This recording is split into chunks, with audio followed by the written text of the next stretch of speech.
What's up, guys? It's UMB Universe. This is going to be another redirect-based review system thing that I'm doing. Link in the description below for the reaction, and I'm just going to be here talking for 10 minutes because I need to make sure YouTube gives you these videos. Because, you know, screw YouTube these days and not understanding the meaning of, hey, you have subscribers. Let's tell them that you have a video. So, let's get started with this one. Sapotis. This one's an interesting episode, only in the case that, well, we have a new Miraculous user! Yay! Okay, now, Alya being a Miraculous user was pretty, obvious in a sense, and also just, hey, very divisive for me when it comes to the Miraculous users. I will repeat my Miraculous user list here. You have Marinette, you're gonna have Marinette, Chloe, Alya, Adrian, Mr. Regress, Nino, Adrian's friend, and maybe Luca. The only reason why is because Luca, later down the line, you get to see that he actually has blue highlights in his hair. That's the only thing that pretty much showcased that his likelihood of becoming a Miraculous user is only at that. And they showcase him as a sort of romantic rival, so having him be a Miraculous user who likes Marinette, and Marinette kind of likes him apparently, would also be a dynamic to show a little different love triangle-based thing that they're trying to... They don't really need that, but hey, if they're trying to, I can't stop them. But this isn't about that. This is about the Sapotis himself. And seeing Alya being able to showcase her level of trustworthiness of getting a Miraculous, and I see what they're doing with the system of other people using Miraculous. It makes sense not to only be able to use only to show Ladybug and Cat Noir, while Mr. Regress class Hawkmoth sees only these two. He believes they're the only threat, and there's no reason to really search out for other Miraculous. But when one more shows up, I see you have friends and allies, meaning that there's probably more, which gets him cautious, makes him so he's going to be a little bit more aggressive probably. So, but they had to do it because sooner or later you're going to come across characters and people that you just can't handle on your own, and you're going to have some level another partner. Sometimes having absolute creation and absolute destruction, even though they're not absolute, is not enough, and you need illusion. In this case, we already had a taste of what this Miraculous could do with the episode based around the one chick who got the fake version of that Miraculous and slightly helped, and then was the villain of that episode with Volpina. Now, what was interesting about that was I was speculating whether or not that's actually what her powers are meant to be, and it actually is. So the fact that Hawkmoth can make Akumatized people makes them have abilities that another Miraculous user could do is up there for me. Now, Volpina's power in general, be able to make illusions that are just so real that you just can't help but believe that it's there.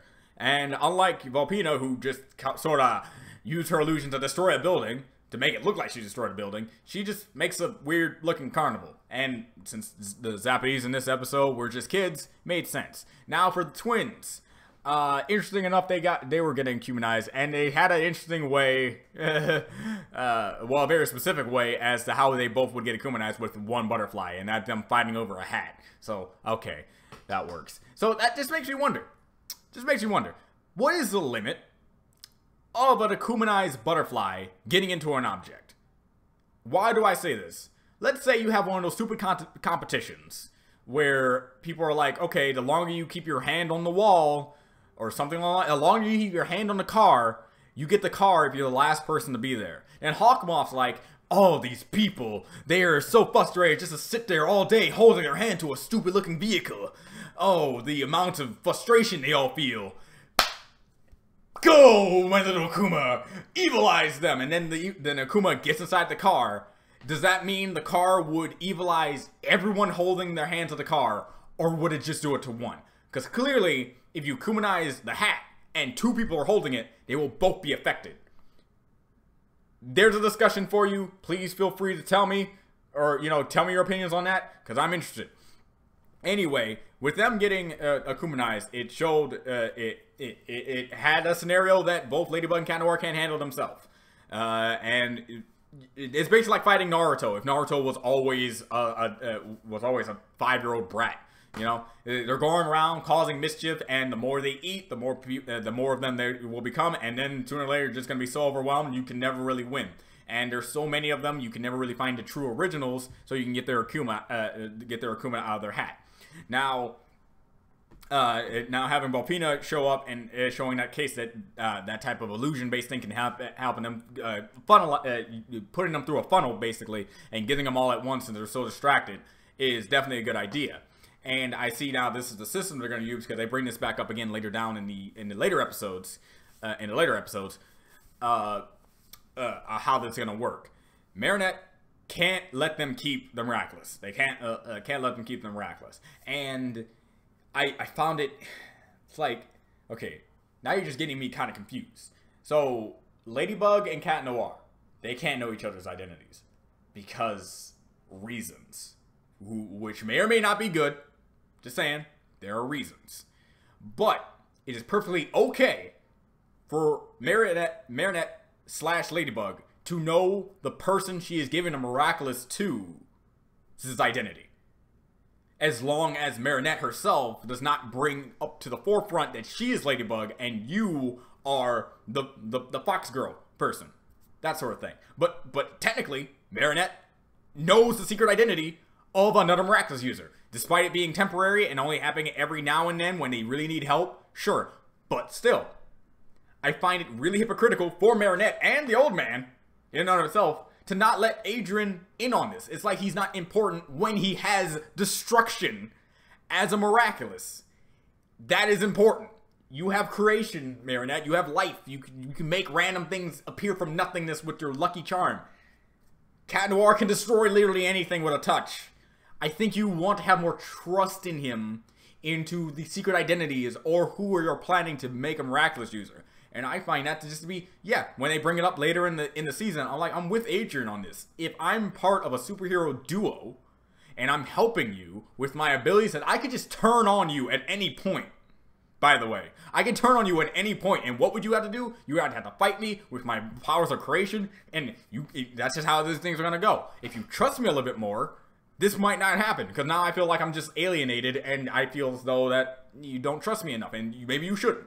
Maybe let me prove to the fact that you shouldn't trust me, that sort of thing. So I just found it a weird dynamic that they can't know each other's secret identity, even though it would be so easy to, and nothing bad would really happen. Nothing bad. In fact, things would be a lot better. They bring up some reasoning saying, oh, we need to protect the reason why she has a secret identity is because she has family and friends. She doesn't want to be used to that. It's like, all right, I get it. Because when you watch Spider-Man, Mary Jane gets taken because Mary Jane knows the secret identity to Peter Parker. But here's the thing.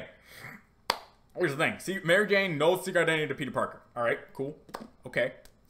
But when Mary Jane gets in trouble, 85% of the time, the reason why she's in trouble is because she's either in the wrong place at the wrong time. She's either in the wrong place at the wrong time. Since she knows the identity, she believes she can go into certain places where that danger is occurring, and the people who hold her hostage are not using her as leverage for Peter. He's using her leverage as for Spider-Man, the hero. Regardless, they will have to try to save her, right? So, and I'm sure there's other scenarios, very specific scenarios. I know what you mean. But in this case, where your friends and family, especially a certain person's family, cannot get in danger, considering that he is the main bad guy, things might be a little bit different. But they don't know that, so I got to give them the benefit of the doubt there.